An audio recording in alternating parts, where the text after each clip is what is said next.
So moving into diabetes now. So the question here is sort of like, well, why is this important? Why is this something that's worth talking about? Um, so when I did my research residency, I ended up doing some research on diabetes, and I looked at basically what are NDs doing in this realm, and what kind of outcomes are they providing, and basically like is it useful to see an ND for diabetes? Um, in terms of some background, diabetes is a huge problem. It causes around 5% of global deaths, according to the WHO. And when we look at uh, different countries, especially in our case, looking at North America, it's becoming more and more prevalent, more and more costly. So in Canada, for example, the standard of care is in the double-digit billions of dollars. And so people are suffering. People are suffering and people are dying. And when it comes to naturopathic medicine, or when it comes to diabetes, we know that diet, lifestyle, and natural therapies can have a large impact on multiple parameters. So they can in some cases prevent the development of the condition, or in other cases they can help basically provide better numbers, so better blood sugar control, less symptoms, or it can help with other risk factors that tend to show up for people who have diabetes. So the other thing here is that NDs do see diabetic patients in practice, and they're often better positioned to use these therapies. And when I say these therapies, I mean diet, lifestyle, and natural therapies, because NDs have several advantages in these realms. So some of those advantages include that a large proportion of education is geared towards that. So they're just extremely knowledgeable. But the second large advantage is often time. So they have a much longer amount of time with their patient visits as opposed to the typical medical doctor.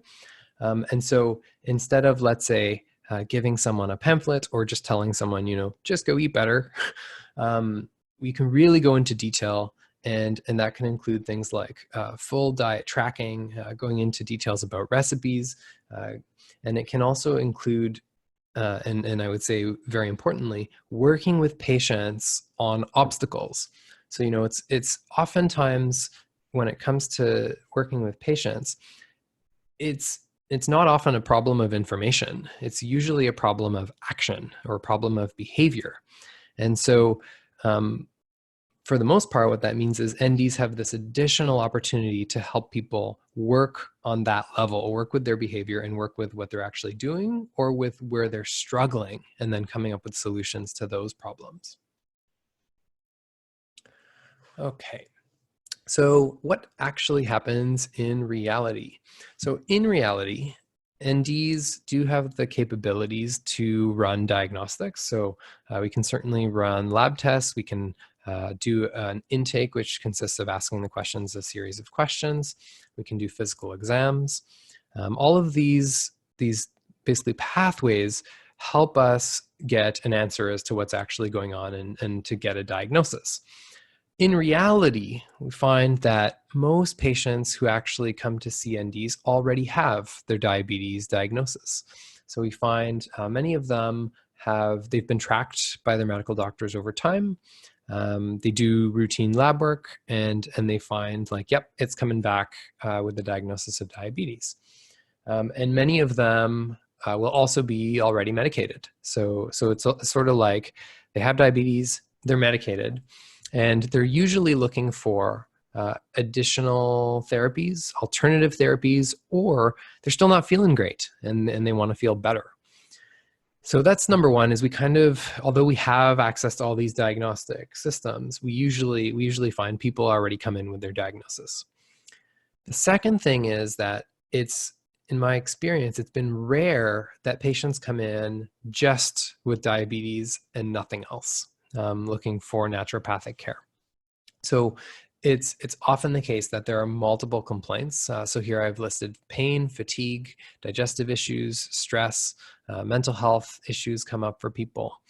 Weight loss comes up for people, cholesterol, like there's a long list of things that usually come up, but it's rare that people are just coming to see you for blood sugar regulation. So that's, I guess, another benefit that can be provided by NDs in the sense that we also have the tools to diagnose, assess, and treat these separate conditions. And we can also look at it holistically and see, okay, are many of these items linked? And if so, then what makes sense and what takes priority in terms of treatment? So the treatment itself can also be very thorough. So the next question I ask is, so what can NDs do exactly? So what you see here is a list of therapies used. This is when I did my research. So basically I was looking at a subsection of patients in the largest teaching clinic and saying, okay, for the diabetic patients, what are NDs actually doing? And what you can see on the left side, I've basically broken up the sort of standard naturopathic therapies. So that would be clinical nutrition, herbal medicine or botanical medicine, physical medicine, homeopathy, traditional Chinese medicine, and counseling or talk therapy. And what you can see is it's heavily skewed towards the left. So basically, the large majority of NDs who see diabetic patients are prescribing supplements. They're using clinical nutrition. So that basically means diet, lifestyle, exercise, and supplements. And then the second most common is botanicals. So we see almost about 70-75% of NDs are using herbal medicine. And what that should tell you is basically they're most likely using items that will help regulate blood sugar. So they're using it very much from a medicinal perspective. On the right side of this chart, what you see is more specific therapies. So we have omega-3 fish oils or fatty acids, chromium, coenzyme Q10, ALA, magnesium, gymnema, and cinnamon. This was just to get a sense of, in terms of the various options, because there's a really long list of options. I mean, I would say anywhere from 20 to 30 different options. The question was, what do people tend to gravitate towards, or what do they tend to use most? And so the answer we kind of get back here is, one, there's a wide range, so people really kind of go all over the place. But two, there are ones that are more common. So omega-3 fatty acids was the most common supplement used. What's interesting is that omega-3 fatty acids, as far as I know, don't have a direct impact on blood sugar. So omega-3 fatty acids tend to have more of an effect on inflammation and on cholesterol.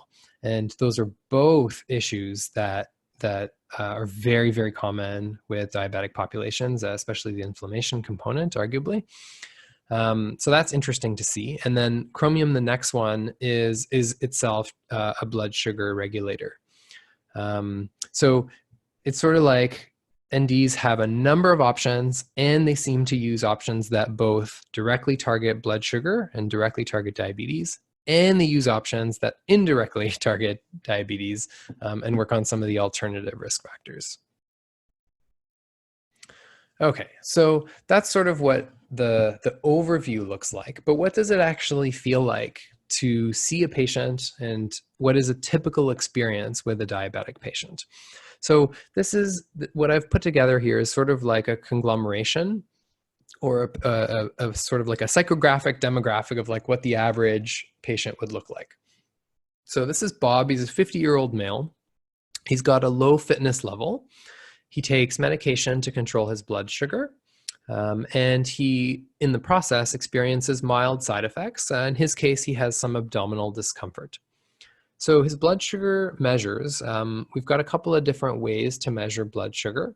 One of the better ones is called hemoglobin A1C, or its shorter form is just HbA1c. If you have an HbA1c that's above 6.5, then usually that's diagnostic for type 2 diabetes. The higher the HbA1c is, that means basically the worse the diabetes. The reason why the A1C is such a good measure is because it tends to look at blood sugar measurements over the last few months, as opposed to if you were to do a blood test and just look at glucose, or basically like what's the sugar level in the body, that fluctuates quite a bit. And so you can have a random glucose, which means you're taking it at any time of the day, or you can have a fasting glucose, which means the patient hasn't eaten food for a stretch of hours. And so those, but even so, those are still only giving you a snapshot, whereas the A1C is really looking at a wider window. So anyhow, our typical patient tends to have an A1C around 8.5. So we can say, anywhere from like 7 to 9, kind of in that range, which is basically telling us that their blood sugar is not well controlled. And there are different levels of that statement. So for example, if we had someone whose A1C was 6.9, we might say, okay, that's mildly elevated, or mildly, not well controlled. If they had an HbA1c around 10, we might say, okay, yeah, that's more moderately not well controlled. So the higher it gets, the worse it is. The typical patient also has or tends to have other metabolic concerns. So Bob has high blood pressure, and he also deals with some stress at work. So what does he want? What's he looking for? Why is he coming to see the ND? He wants help controlling his blood sugar. He doesn't want to take more medication. So his medical doctor might have told him that his blood sugar is still not well controlled with the current dose. And at that point, that means he's going to have a couple of options. One is he may need to increase the dose of the medication he's taking. The patient is worried because he's already experiencing mild side effects and he doesn't want those to get worse. The other option the patient may have is to start a new medication. And obviously, anytime you add in a new medication, you've got risks and benefits. So the patient is looking for alternatives to kind of avoid going down that line.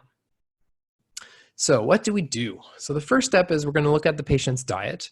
So we're going to look at, we could do this in two ways. We could do what's called a 24-hour diet recall, where we just ask the patient, tell me what you had to eat in the last 24 hours, or tell me what you had to eat yesterday.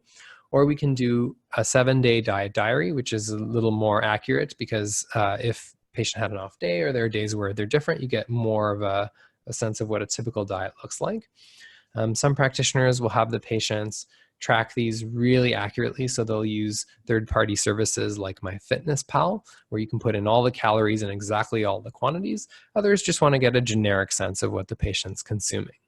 At the end of the day, typically what the ND will do is look and see, okay, there are some foods that cause blood sugar to spike and to rise and to stay at a high level. And there are other foods that don't do that as much. These are called foods with, basically foods have a specific glycemic index. So the ND will typically recommend the patient starts to shift their diet towards foods with lower glycemic indexes, meaning they won't cause blood sugar to spike as much. And this, in terms of this first step, this is something that will almost always happen right away. But because you may want to get the week-long diet diary, and because you may want to make incremental changes, it's something that you may continue discussing with the patient over several visits, and just working with the patient on what improvements can be made. The second step will be reviewing exercise. And so here I would say the recommendations based on the evidence need to be quite aggressive. So ND tells Bob, you need to exercise intensely, a lot, hard, a lot. And the patient's going to say like, well, what does that mean exactly? And the way that I would describe it is, you got to do weights, you got to do cardio, you got to get your heart rate up, you got to be sweating, like it has to be quite intense. So the minimum recommendation is 5 times a week for 30 minutes, hitting 60 to 80% of maximum heart rate. Problem is, if you tell a patient that, they may not know what that means. What does hitting 60 to 80% of max heart rate mean? And a lot of people will come back reporting, oh yeah, like I walk, or I play tennis, or I do weights, but it's almost always not hard enough. Short of having a heart rate monitor and measuring it, the easiest way that I would describe it for patients is you have to feel like you've done very hard work, not just hard work. So you have to feel tired. You have to feel sweaty. You really have to work hard. Um, and not just work hard, but work hard a lot. So 5 times a week, which is for a lot of people very, very difficult. Okay, so moving on, then the question is what happens after that? And usually what happens after that is patient tells you they can't exercise that much because it's too hard. And the diet, they understand the concepts, but they can't make all of the changes that they're recommending for a variety, or that all the changes you're recommending for a variety of reasons. Part of that could be because they simply don't want to give up certain foods. Part of it could be because they don't like adding certain foods. So there are going to be a wide variety of reasons, but basically they're going to do their best. They're going to try. They're going to definitely increase their activity. They're going to definitely make some changes in their diet, maybe take out the worst foods and add in a couple of the better ones. But they're not going to be able normally to do everything you've said perfectly, and that's totally fine. So they're going to keep trying. So then on your end, your next step then is to prescribe supplements. So basically saying, okay, we got you from maybe 0 to 40 or 0 to 50 out of 100 using diet and lifestyle. Now we're going to use supplements to take you the rest of the way. So some examples of supplements prescribed are chromium, which we saw in the chart previously, as well as gymnema. So chromium itself is a mineral, can be taken as a capsule or a tablet.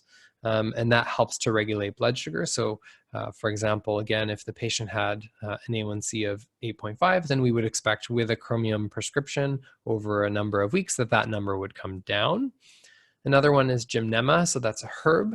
Herbs can be taken either dried in capsule form, or they can be extracted in liquid, usually alcohol and water, and then prescribed as what's called a tincture. And that also can help to regulate blood sugar levels.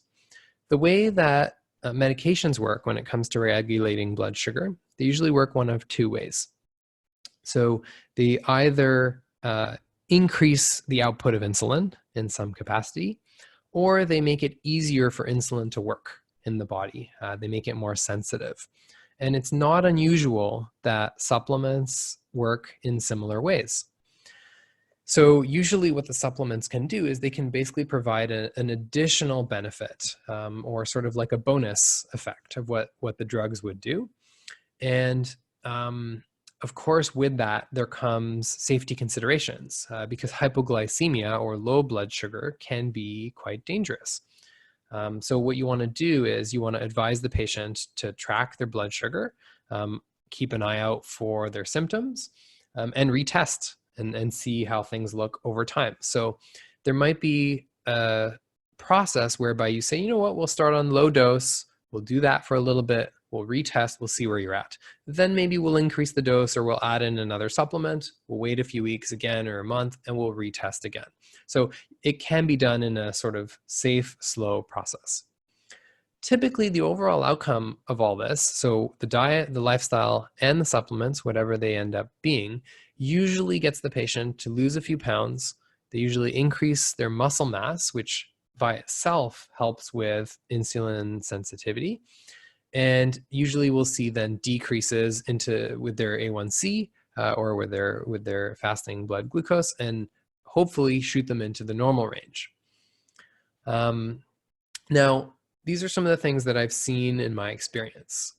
The first is that the worse the patient is when they come to see you, so let's say you see a patient with an HbA1c of 20, the more of an impact the ND can have. And I realize that's kind of obvious, but it basically what I'm saying is if there's a lot of room for improvement, you've got a better shot of doing some real good.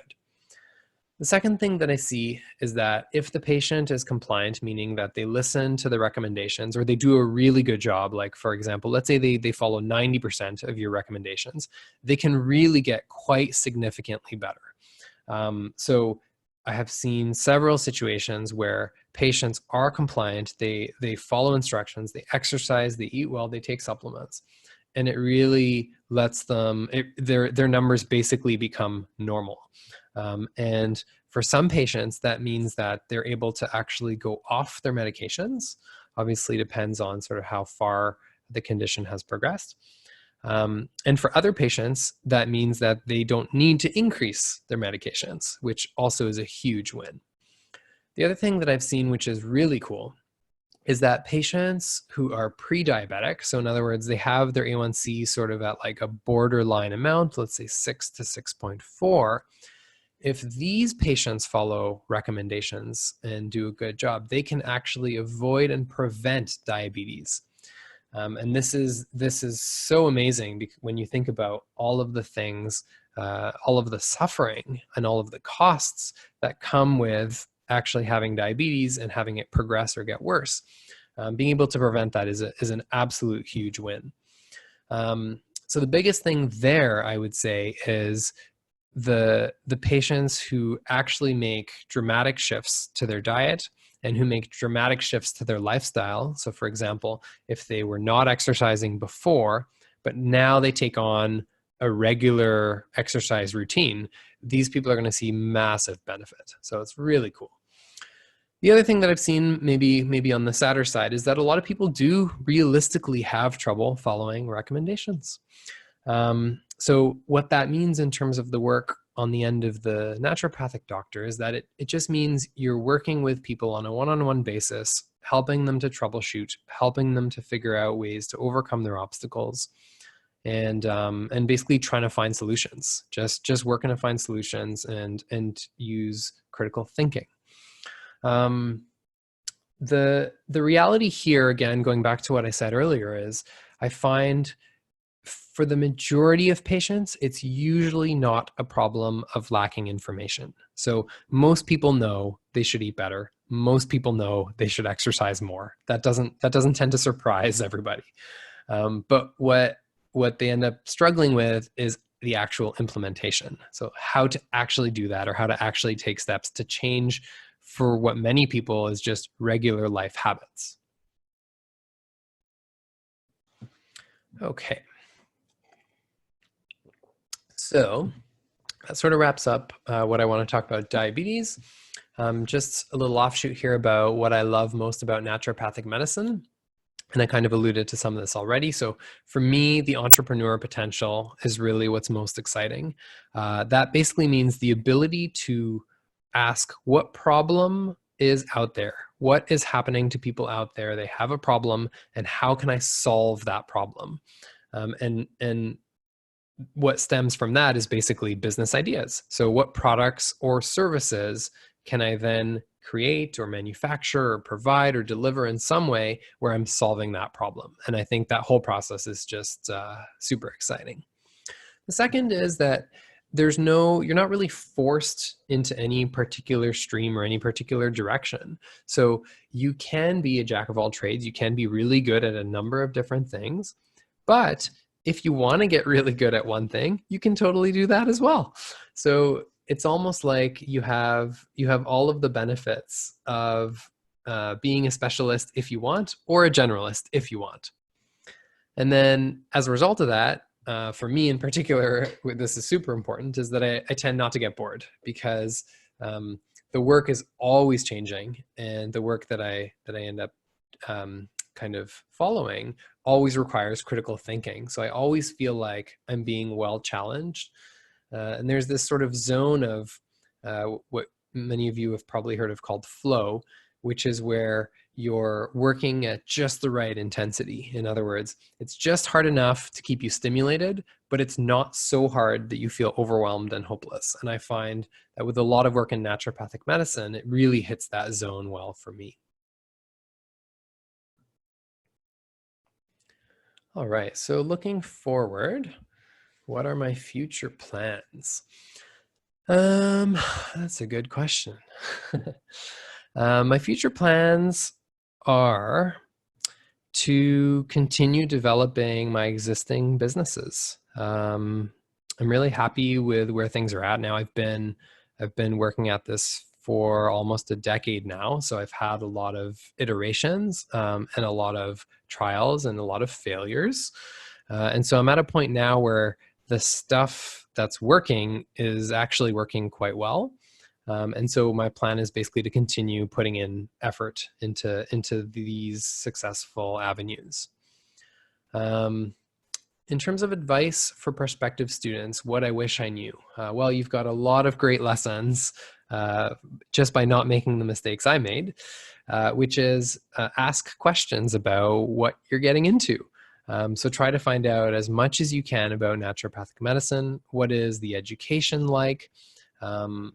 What is the process like once you've graduated, once you have your license? What is the work like? So that's kind of step one, is like get as much information as you can, get really well informed. The second piece of information that I would suggest, that I wish I knew ahead of time, is that it would be good to know that you will be a business owner. You will be an entrepreneur, or let's say 99.9% of you will.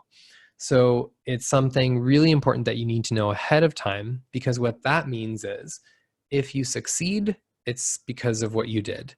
And if you fail, it's because of what you didn't do, or maybe because of what you did and messed up. So basically, all of the responsibility really falls to you. And so in terms of different personality types, for some people, that's awesome. It's like they love the flexibility, the autonomy, the ability to be creative, and they can just power through, and they're really well driven and motivated. That's awesome. For other people, and I would say this applies to a large percentage of people, they usually prefer structure, and they prefer being told what to do, or they want like a blueprint of like, okay, here are all the steps you need to follow to achieve this specific outcome. And as an entrepreneur, that's often not there, because you're the one who needs to develop the blueprint. So that's not to say, there aren't resources out there, but it's just to say it's always going to come down to you to kind of make sure that that process is moving forward. So it's good to not only know what you're getting into, that's kind of piece of advice number one, but also to know yourself and to have a sense of like, are you the type of person who, when given a project or when you have a project, are you highly driven? Are you highly motivated? If yes, you're going to do great. If you're more the type who's not so highly motivated or not highly driven, then you may want to figure out ways that you'll be able to generate a business or create a career for yourself that'll still be satisfying. Okay, and I've got some contact information there, and you guys can feel free to reach out to me at any time. Dr. Habib, thank you so much. I really appreciate your time today. And as you indicated in the intro, diabetes impacts so many people across North America and across the world. So this is really a vital topic for us to understand better. Cool, thank you. Yeah, you're very welcome. So if you want to just go to the next slide, I'll cover the upcoming events, and then we can start to take some questions. So just want to let you know that we have an introduction to naturopathic medicine occurring next week on November 13th at 12 o'clock Eastern, and it's going to be held by yours truly. So if you are interested in hearing more about naturopathic medicine, this also happens during our naturopathic virtual fair. And if you've never been to a virtual fair, they're basically a bunch of chat rooms where each of the colleges will be present to be able to ask questions and interact. And if you miss us, we're also participating in Health Professions Week, where there will be similar types of virtual forums where you can ask us questions too. And then next month, we have a webinar on naturopathic approaches to anxiety and depression. So I've got a bunch of events coming up, and I hope that if you're interested and want to hear more, that one of these will fit the bill. So with that, I'm going to start on some of the questions that have come in. So Dr. Habib, I think there are a few questions here on, if a patient was wanting to seek this out. A lot of times some of these supplements may be available over the counter, but with diabetes, and especially depending on their blood sugar regulation, how tight it is, and their meals and what have you, you can sometimes get into some danger zones with either dropping blood sugar too quickly or too low. And so I want to make sure that folks don't just run out and go grab a bottle of Gymnema and start popping pills left and right, and and then maybe get into some trouble, or start doing some things on their own. So can you speak a little bit about how a naturopathic doctor guides patients safely to ultimately, hopefully, lower their medication But how that interacts with the supplements and medications and monitoring that process safely, so that they're not just kind of running out and going and grabbing these things and maybe getting into some Mhm. blood sugar trouble. Sure, great. Yeah, so there are a few different steps to that process. And obviously, it will depend on the unique patient case and the unique patient presentation, what medications they're on. But usually, the first thing that we'll do is anytime that we're considering prescribing something, we'll do a safety check. So we'll do an interaction check to see if the things that we're thinking of prescribing interact with the existing medications of the patient. Now, the results of that can come back in a couple of ways. In in the case of diabetes, uh, that could be something like, oh, the supplement you're looking at prescribing interacts with this medication in a way that causes harm or causes, let's say, damage to an organ. Okay, if that's the case, that would be very bad, and you wouldn't really want to proceed down that line. That's more of an unlikely scenario, but obviously you'd want to look at that.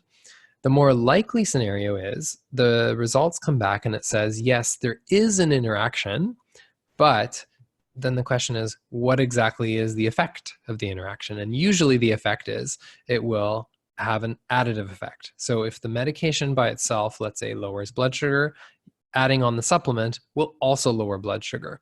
So beware. But as the prescribing practitioner, that's actually exactly what you're looking to do by prescribing the supplement in the first place, because that means that the blood sugar isn't regulated if you're prescribing it. So the way to then approach that is you always have to inform the patient of all the risks, costs, benefits, and of the alternatives, as well as like what happens if they follow your recommendations and what happens if they don't follow your recommendations. For most people, then the next step is just to start the prescription with a full understanding of what the risks are and what to look out for, as well as starting slow. And so not necessarily saying, okay, let's say the patient has a really uncontrolled A1C, or even moderately controlled. You don't need to throw 10 supplements at them and blast down their blood sugar, super aggressively. You've got time.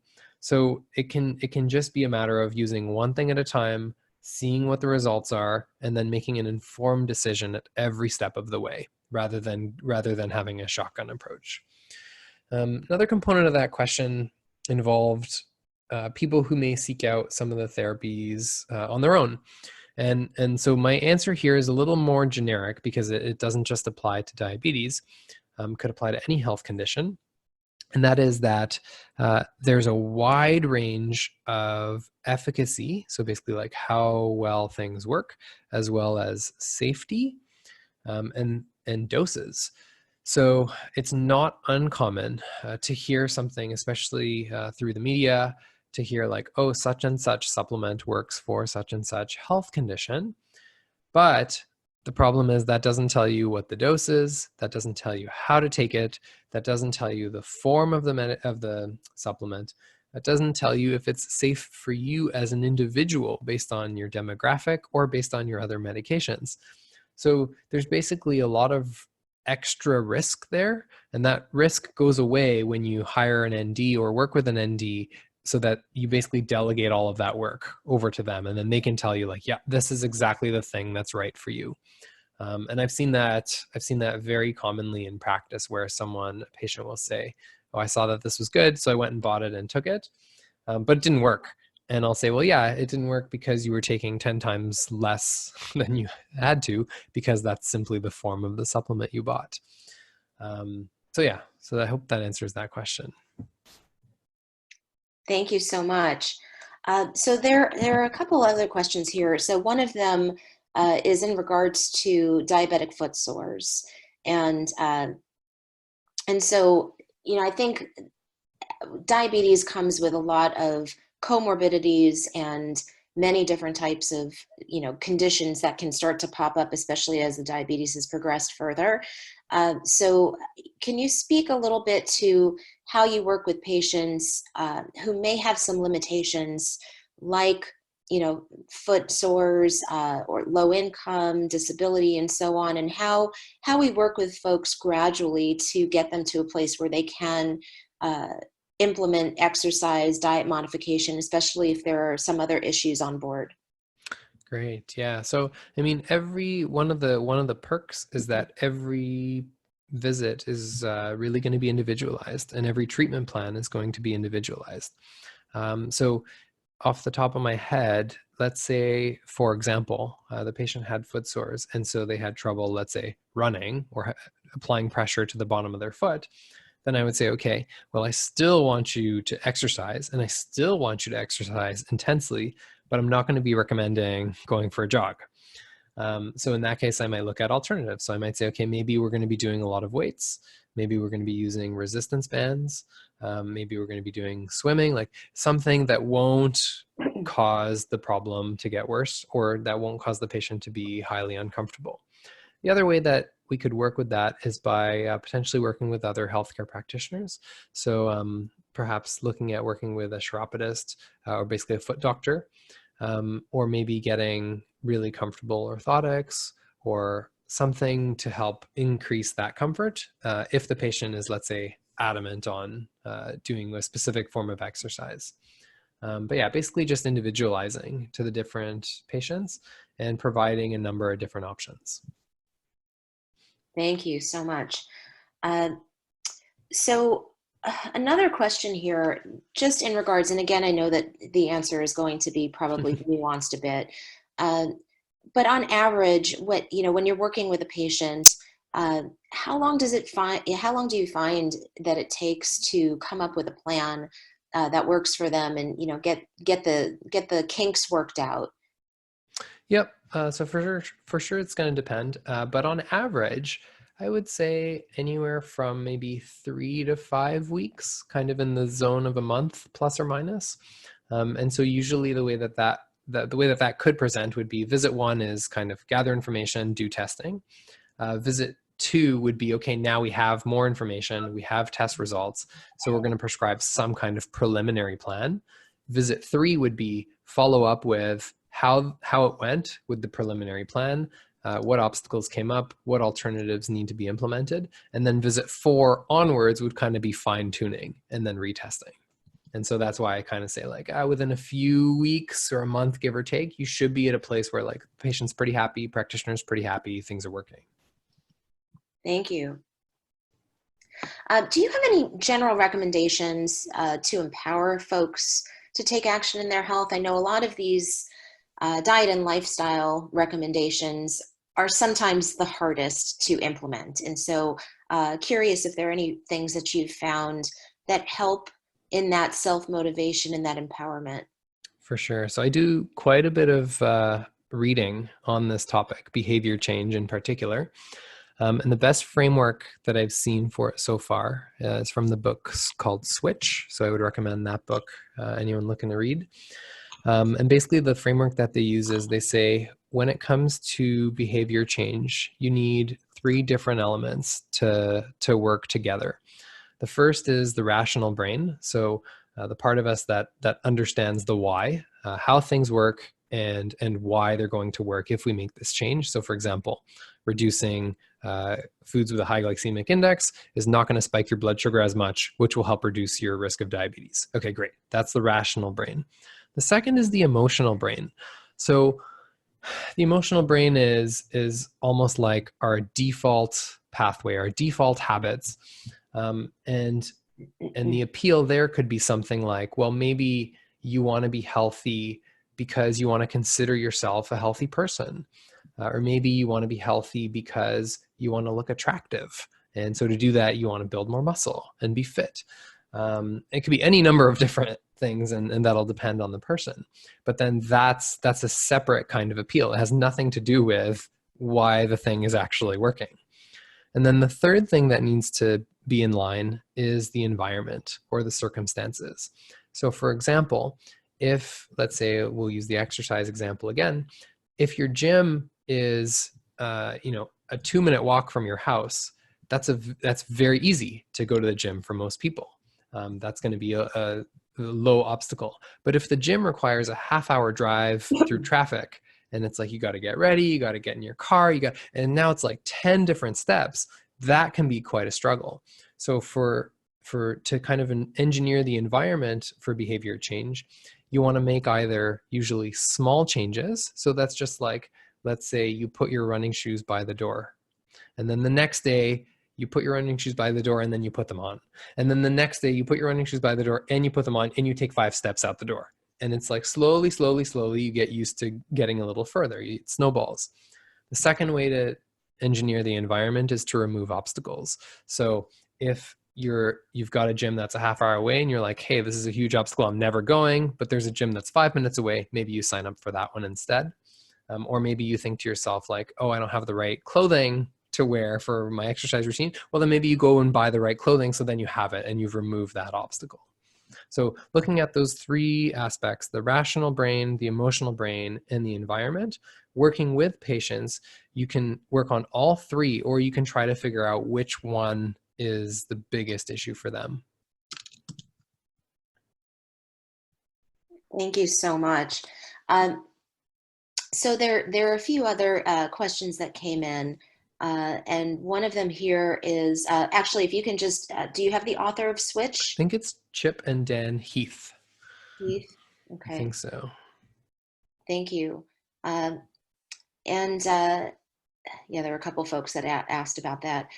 Can you speak a little bit? I know there's a lot of talk now on plant-based diets, keto, intermittent fasting, and the role of some of these specified nutrition plans with prediabetes and diabetic patients. And I know that there is no one size fits all. So for those of you who are listening, please make sure that any major diet change is supervised by a clinician.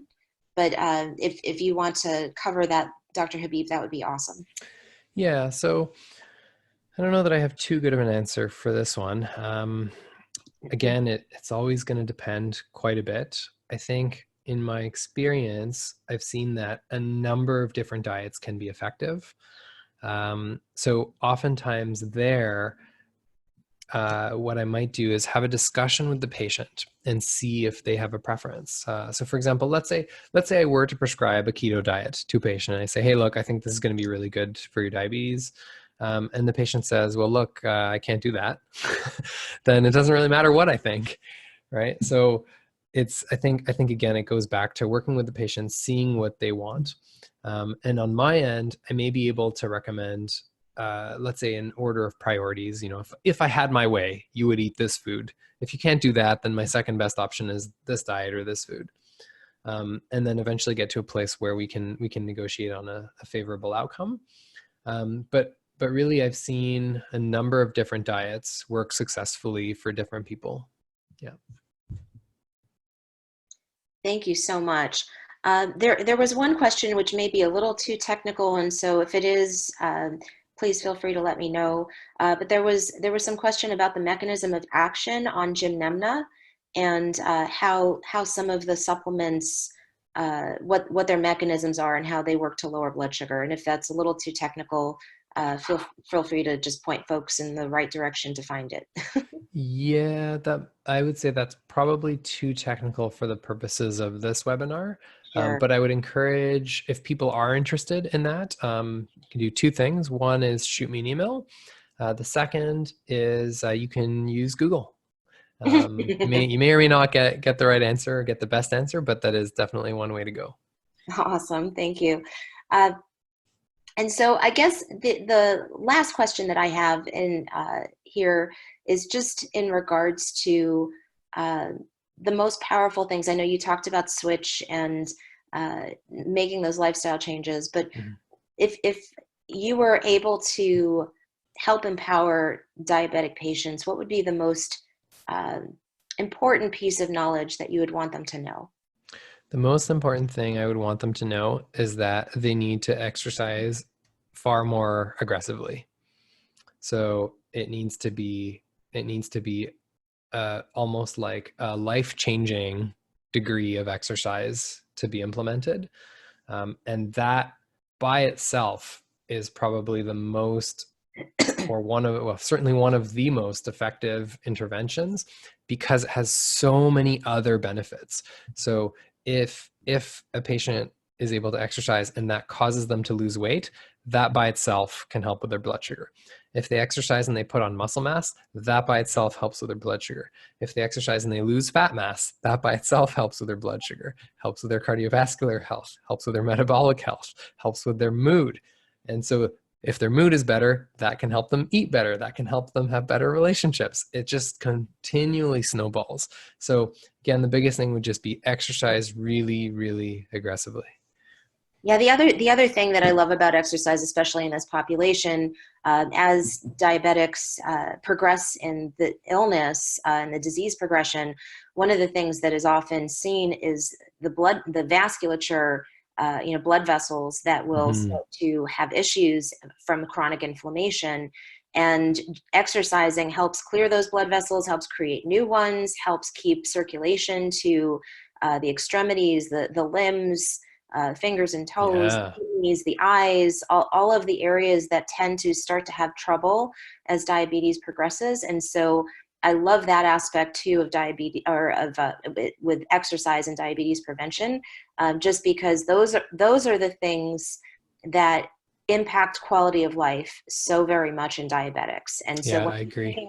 when you're thinking about why do people go on disability from diabetes, it's because of lack of mobility, it's because of lack of vision, it's maybe because they have to start dialysis. And so, there are so many things that can be mitigated and or prevented with these harder to implement lifestyle choices. For So, sure.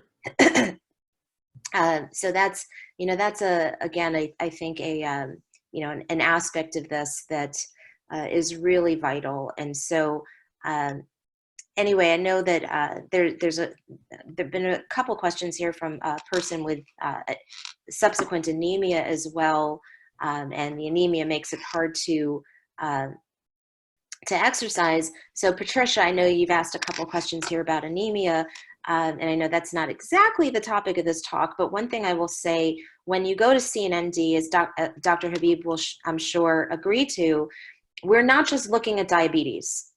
And so, the naturopathic approach is a whole person approach. And so if a person comes in and they have chronic migraines or back pain or a foot ulcer, like we talked about earlier, or anemia, the naturopathic physician isn't just looking at you as a patient with diabetes, but you're a human being who's sitting in front of us with, the whole symptom picture. And so all of that comes into play. I remember years ago, I had a patient who had he was HIV positive, and he was on he had diabetes, and he was on disability because his feet hurt, because it was a side effect from some of the medications he was on. And when we were able to get the foot pain under control, he was able to put on shoes, which meant he was able to go back to work, which meant that he was able to get off disability and off of public assistance, and his mood changed and everything changed, and he was able to afford better food choices. And it was a snowball effect, Dr. Habib, like you talked about earlier. And so, I think that there are, again, when you're looking at a naturopathic doctor and a visit with us, and maybe you can speak and kind of close on this point about the whole person approach that we take. Yeah, I think you did a great job. So it's true that we do, and in a talk like this, it makes it seem like we narrow down into one area, but really any visit is going to be individualized. And like I mentioned on one of the slides, where the typical patient has numerous concerns, blood pressure concerns, stress, mental health, pain. All of these things are taken into consideration to come up with the most thorough and the most appropriate treatment plan. Thank you so much. So I had included in one of the questions about how to find naturopathic doctors near you. And so both the Canadian Association of Naturopathic Doctors and the American Association of Naturopathic Physicians manage find an ND search tools, so you can find naturopathic doctors local to you. If this talk has been interested and you're a patient and you're still wanting more information, I would definitely recommend that you have an ND tailor your treatment specifically for your individual needs. And that's one way to find a really good one. So again, Dr. Habib, I'm going to close off the webinar today, but I want to thank you so very much for spending time with us and for answering these questions and so on. And so I think that that's really, I'm very grateful for your time here with us today. It's my pleasure. Thank you so much. And thanks everyone for joining us. Thank you. And I will stay on just for a few moments and close up a couple last questions. But thank you, Dr. Habib, for coming on with us today. And that concludes our webinar.